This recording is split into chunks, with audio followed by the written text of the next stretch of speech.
लखनऊ वाले इस बार बदलाव कर रहे हैं क्या? लखनऊ वाले पूरा बदलाव कर रहे हैं, देखिएगा यहीं। बीजेपी तो कह रही है हमें कोई जरूरत ही नहीं, लखनऊ में तो हमारा पूरा गढ़ है, राजनाथ सिंह जाएंगे और जीत के आ 400 जाएंगे। पार बता रहे हैं, 1 जीरो घटा दीजिए।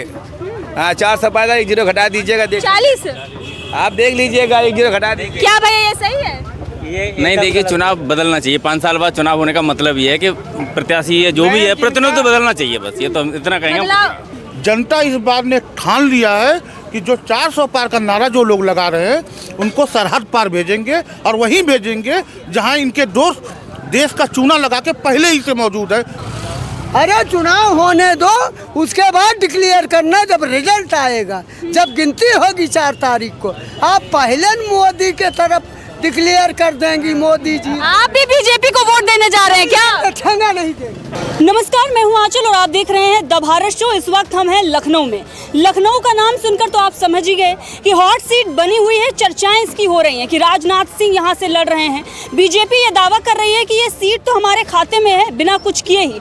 लेकिन दूसरी तरफ इंडिया गठबंधन के जो प्रत्याशी हैं रविदास, उन्होंने भी दावा कर दिया है कि जनता के कोई काम राजनाथ सिंह ने किए नहीं है।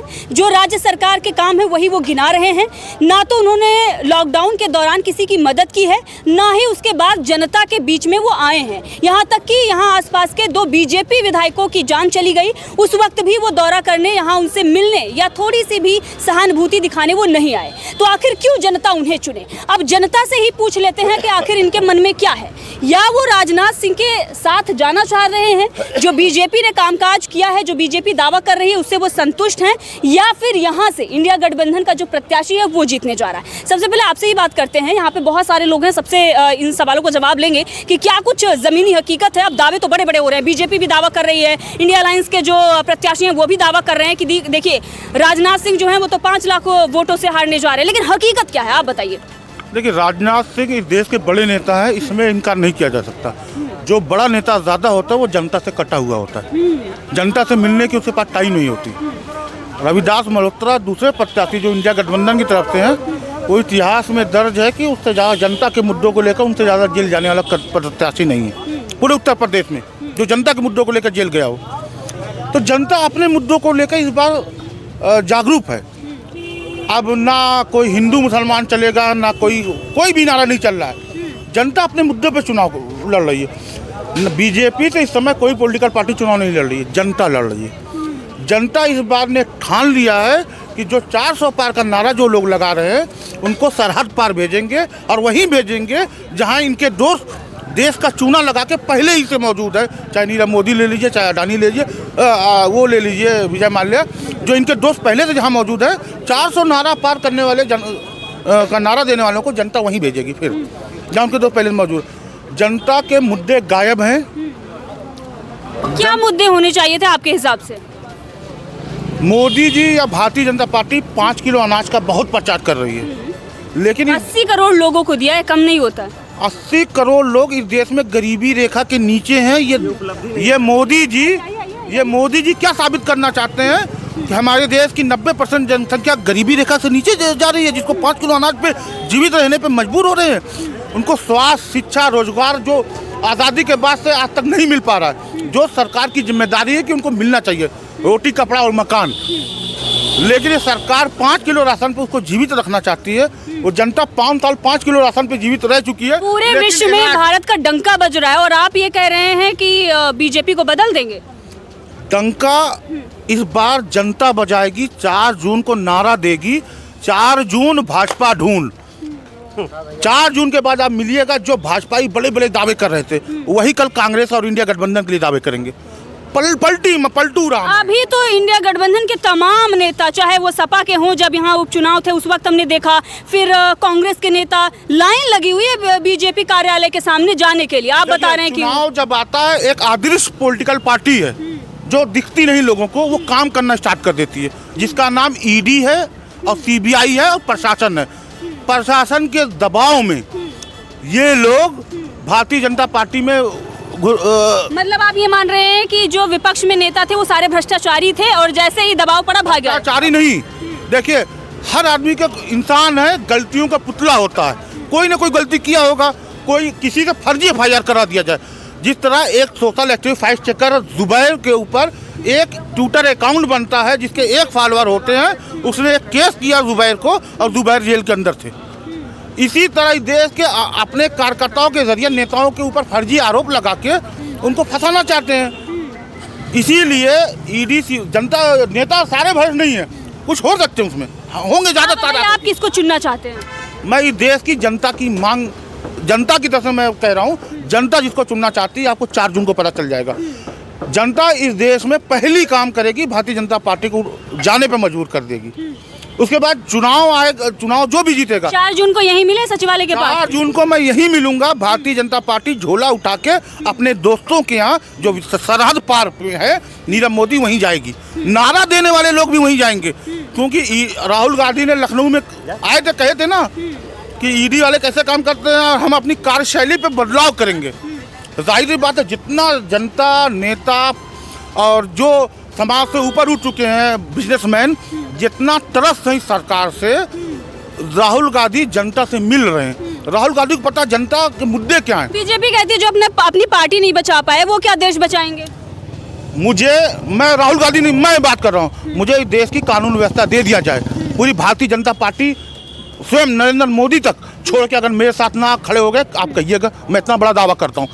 ईडी सीबीआई शासन प्रशासन मुझे दे दीजिए 24 घंटे के अंदर, 24 घंटे के अंदर पूरी भारतीय जनता पार्टी जिस पार्टी में मैं चाहूँगा उस पार्टी में सम्मिलित हो जाएगी। इतना दावा मैं कर रहा हूँ, विलय करवा दूंगा। 24 घंटे के अंदर पूरा देश मेरे हाथ में दे दीजिए। अब मोदी जी तो राजा हैं, उनके अंदर उनके नौकर सब हैं। मोदी जी भी वही विलय करा रहे हैं अपनी पार्टी में। जो मजबूत है, जो वैचारिक मजबूत है, वो आज भी अपनी जगह खड़ा है। चाहे ईडी हो, लालू यादव इस देश का सामाजिक न्याय का योद्धा जेल में रहते हुए ये भारतीय जनता पार्टी की तरफ झुका नहीं। ये इस देश का मिसाल है। कहती है चारा चोर है वो। बीजेपी कहती है चारा चोर है। कफन चोर कौन है? जूता चोर कौन है? कचरा चोर कौन है? सरकार बदलने के बाद कब पता चलेगा इस देश का कचरा चोरी का भी आरोपी मौजूद है इसी देश में। कौन है कचरा चोरी? आप नगर निगम, लखनऊ नगर निगम है, वहाँ का टेंडर जो होता है सफाई कर्मियों का, उत्तर प्रदेश में एक भी मर्द आदमी टेंडर वाला नहीं है, एक भी कॉन्ट्रैक्टर नहीं, सब गुजरात से आएंगे। उत्तर प्रदेश के जो जनता है वो गुजरातियों की नौकर बन चुकी है, सब कॉन्ट्रैक्टर बन चुका है। जो कॉन्ट्रैक्टर यहाँ बड़े कॉन्ट्रैक्टर थे वो गुजरातियों के सब कॉन्ट्रैक्टर बन चुके हैं, क्योंकि यहाँ सारे टेंडर गुजरात के लोगों को मिल रहा है। अब यहाँ पे और भी बहुत सारे लोग हैं, बताइए ये भैया जो कह रहे हैं सही कह रहे हैं? बिल्कुल हमारे समझ से तो सही कह रहे हैं। जो बिल्कुल उन्होंने जो आज समय थोड़ा लाउड बोलिए। उन्होंने जो सामयिक आपके सवालों के संदर्भ में जो उन्होंने जवाब दिया, मैं समझता हूं कि उनके जवाब काबिले गौर है और मैं उस सवालों से अपने को संबद्ध करते हुए। जी बिल्कुल। और बताइए भैया, आप यहाँ खड़े नहीं बात करेंगे, मतलब कैमरे के पीछे से बात करें। भाई लोग डरते हैं बोलने से। या ये आप लोग बोलते ही नहीं है, डरते हैं क्या? प्रशासन आके धारा चुनाव के टाइम प्रशासन आके धारा 44 दौर जमाती है। यहाँ जहाँ आप खड़े हैं बड़े बड़े मीडिया हाउस को यहाँ भगा दिया गया, क्यों धारा 144 चल रही है। तो आप नहीं डर रहे? मैं नहीं डरता। क्यों? लीडर हूँ। आपकी सेटिंग है क्या? मेरे पास कोई संपत्ति नहीं है, मेरे पुश्तैनी मकान, उसके अलावा मेरे पास कुछ नहीं। क्या करेगी? बुलडोजर जाएगा ढहा देगा। जिंदा रहने के लिए इंसान को मजबूत हौसला चाहिए और वो मेरे पास है।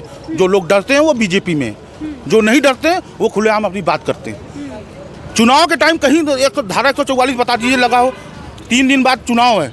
यही कल एक बड़े मीडिया हाउस का पत्रकार आया था इंटरव्यू लेने, पुलिस की गाड़ी रुकती है, सबको भगा देती है और पुलिस की जो लैंग्वेज, अपनी लैंग्वेज में बात करती है,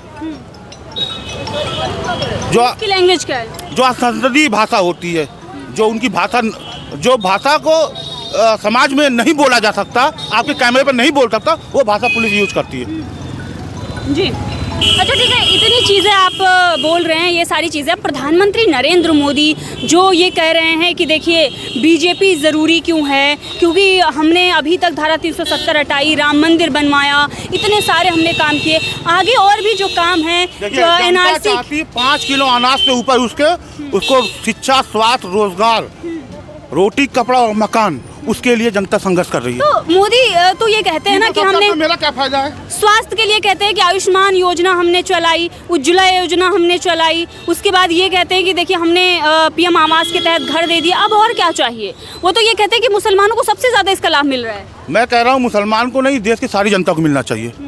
लेकिन वही प्रधानमंत्री सुबह बयान देते हैं मुसलमानों के खिलाफ, शाम में मुसलमानों को भाई बना लेते हैं। ये दोहरा चरित्र प्रधानमंत्री का मैंने पहली बार देखा कि देश का प्रधानमंत्री आज़ादी के बाद आज तक पहला प्रधानमंत्री होगा जो चुनाव में हिंदू मुसलमान कर रहा है, जो अपने देश को जनता से लड़ा। बोल रहे कि हिंदू मुसलमान होना ही नहीं चाहिए, पीएम मोदी बोल रहे हैं। घुसपैठिया क्यों कहा?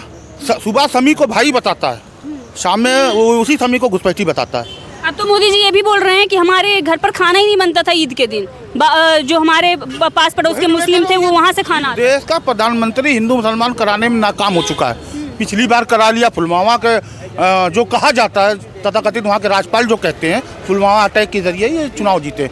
इस बार ना हिंदू मुसलमान चलेगा ना कोई चलेगा, इस बार सिर्फ जनता की आवाज़ चलेगी। यहाँ पर चुनाव होने जा रहे हैं। बीजेपी ने राजनाथ सिंह को टिकट दिया है, आप जानते हैं यहाँ गढ़ माना जाता है यहाँ का, और इंडिया गठबंधन के प्रत्याशी हैं रविदास। कौन से प्रत्याशी बेहतर लग रहे हैं आपके? मैडम मोदी जी। मोदी जी क्यों? इससे बेटर ये है कि मैडम ये है कि उनने जो है बहुत कुछ करा यहाँ पे। क्या किया?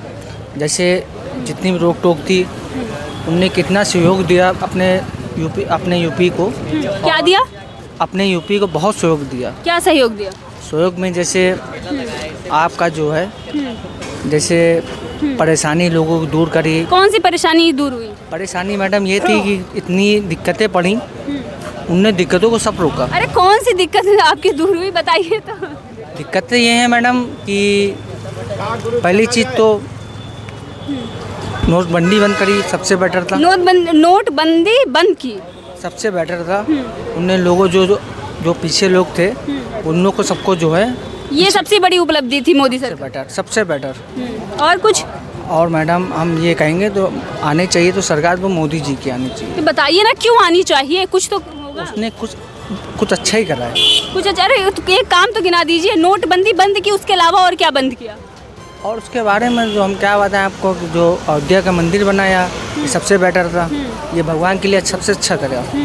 और उसके अलावा मैं कुछ नहीं बता पाऊँगा। उसके आगे कुछ समझते क्या है मुद्दे यहाँ के, और जनता किसके तरफ रुख कर रही है? देखिए, जनता के मुद्दे जो है वही हैं जो लंबे समय तक चले आ रहे हैं, ठीक है। उनका समाधान जो है समय समय पे होता रहा है जो है, लेकिन और तेज़ गति से होने की ज़रूरत है, वो भी हो रहा है। अब धीरे धीरे जो है नई सरकार का गठन होना है जो है।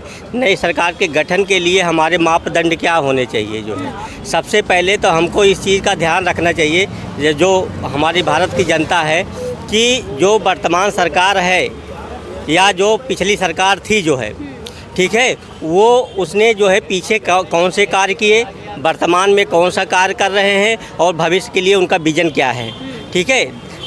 देश के सामने जो है अब एक ऐसा जो है मौका आया है जब भारत का जो है युवा, महिलाएं, बच्चे, बुजुर्ग सब जो है एक ही दिशा में देख रहे हैं कि हमारा देश कब विकसित होगा, ठीक है। उसके लिए लोग लगे हुए। विकसित कौन करेगा? ये हमारी देखा, इसमें सरकार, जनता सब मिल करके जब काम करेंगे तो निश्चित रूप से देश विकसित होगा। ये बताइए कि एनडीए या फिर इंडिया अलायंस? देखिए, इस बात का निर्णय जो है जनता स्वयं करेगी। आप ही जनता, आप बताइए। हम बता रहे हैं कि जनता कैसे निर्णय करेगी। एक तो हमने ये बताया कि कौन कौन चीज़ें हैं जिनको आप सामने रख करके जो है आप निर्णय करेंगे जो है, ठीक है। और देखिए, जनता ये चाहती जो है कि अन्य देश जो है जो हमारे साथ में गुलाम थे जो है अब कहाँ के कहाँ पहुँच गए हैं। अब हमको अपने निजी स्वार्थ से ऊपर उठ करके जो है जात पात, ऊंच नीच और जो है गरीब अमीर और क्या नाम क्षेत्रवाद, भाषावाद, इस सब से ऊपर उठ करके जो देश के सबसे बड़ा जो मुद्दा है जो है, क्या मुद्दा है सबसे बड़ा? देश विकसित कैसे बने, उसके लिए सब लोग जो है एक जो है ऐसे सशक्त सरकार का जो है तो आपके हिसाब से कौन सी सरकार? मैं बता रहा हूँ, जल्दी करिए। एक ऐसे सशक्त सरकार का निर्माण करे जो है जो ज़रूरत के हिसाब से जो है करे और जो है सही बड़े फैसले ले सके, जो शिक्षा, स्वास्थ्य, सुरक्षा को जो है और मजबूत कर सके जो है। और साथ ही साथ जो है जो देश की जनता है उसकी समस्याओं का समाधान भी कर सके और देश के जो है जो लक्ष्य है देश का उसको भी प्राप्त कर सके जो है। क्यों नहीं बताएंगे, क्यों नहीं बताएंगे? गुप्त रखूंगा। क्यों गुप्त रखूंगा? क्यों नहीं बताएंगे? पत्ता खोलूंगा लेकिन गुप्त रखूंगा। अरे चुनाव होने दो, उसके बाद डिक्लेयर करना जब रिजल्ट आएगा, जब गिनती होगी 4 तारीख को। आप पहले मोदी के तरफ डिक्लेयर कर देंगी मोदी जी। आप भी बीजेपी को वोट देने जा रहे हैं क्या? ठंगा नहीं देंगे।